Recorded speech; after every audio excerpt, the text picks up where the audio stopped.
AI, The danger of AI is much greater than the danger of nuclear warheads. which is taking over the world.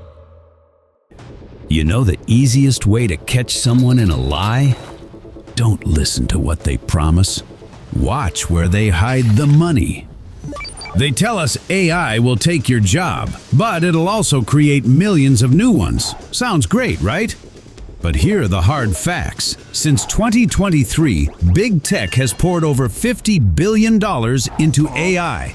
Now look at their headcounts. In that exact same year, they collectively laid off over 200,000 people. We all think losing our jobs is the scariest part, but a job is just scratching the surface.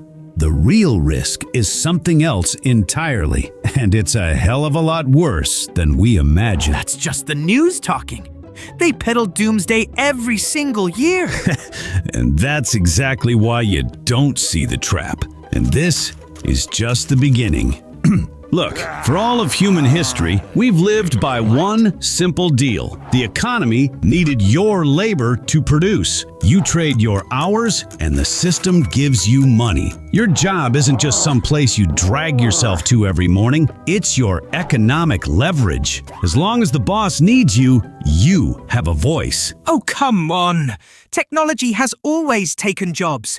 People just moved on to more complex fields. It happened to the weavers, the carriage drivers. It'll be the same story this time. Great argument, Jimmy. The horses in 1900 thought the exact same thing.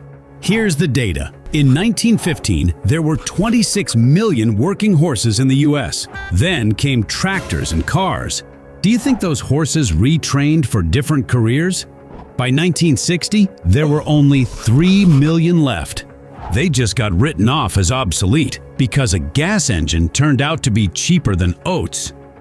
No offense, Jimmy. I'm sure you're smarter than a horse. But the free market doesn't pay you for your soul or your potential. It pays for utility. If a machine provides the exact same utility for cheaper, the market gets ruthless. We've always believed there'd be a rung higher up where we'd be smarter than the hardware. A machine took our shovel. So we started working with our heads. But let's look at the timeline. In 2023, we laughed at AI drawing 6 fingers on a human hand.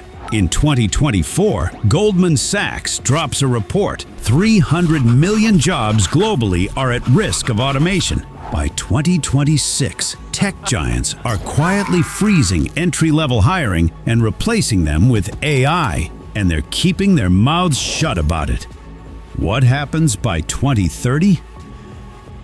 The question isn't whether new jobs will pop up anymore. The question is, how do we run fast enough to reach that new floor before it collapses? Jimmy, don't think a robot is going to kick down your office door with a shotgun. Oh no, first it sneaks in as a cute little assistant on your browser. It'll write your weekly report, draft a reply to that pissed off client, and design your slide deck. You're gonna love it. But the tragedy doesn't start when a robot completely copies a profession. It starts when one guy using AI does the work of 10 people.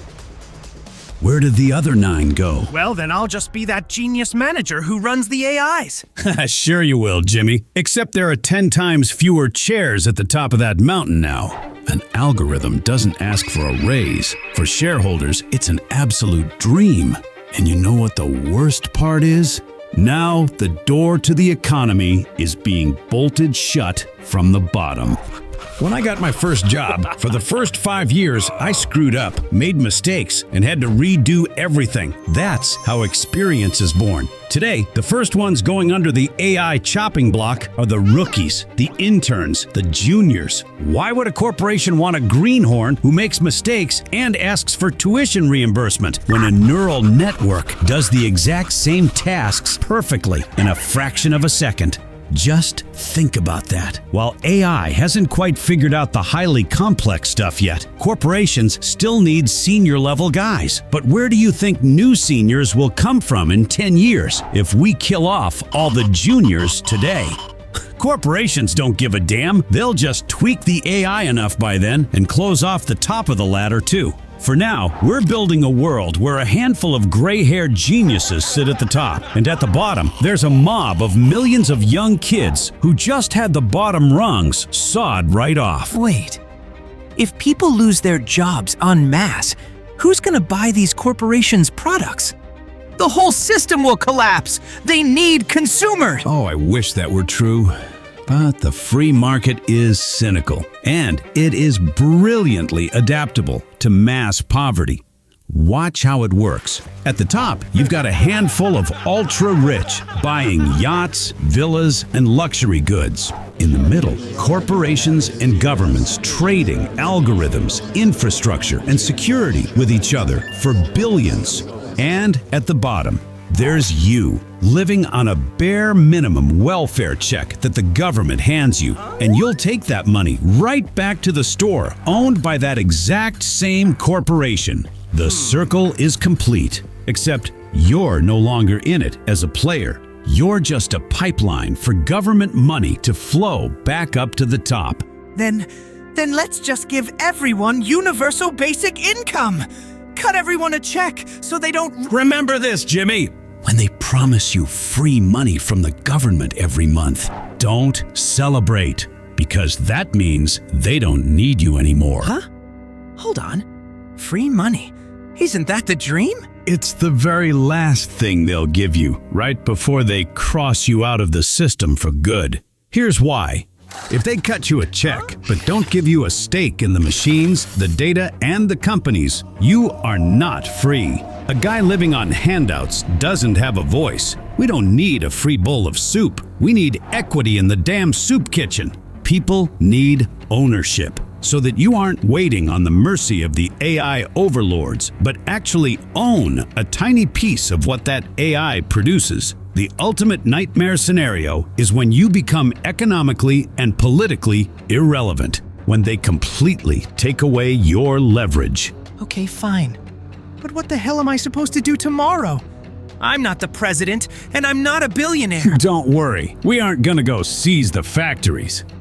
And honestly, you're lucky. You still have time to secure your future. First, stop thinking just about your paycheck. Think in terms of assets, emergency funds, diversified investments, equity in a business, capital management skills. Second, keep a close eye on who owns the AI infrastructure and the data centers in your country. That is the defining political issue of the next 20 years. Third, stop trying to teach your kids the jobs of the future. Nobody has a clue what those will even look like. Teach them adaptability, how to negotiate with people, and how to manage capital. What? So the question isn't about what career to choose anymore. Exactly, Jimmy. AI isn't scary because it can do your job better than you. It's scary because for the very first time, the economy can run without you.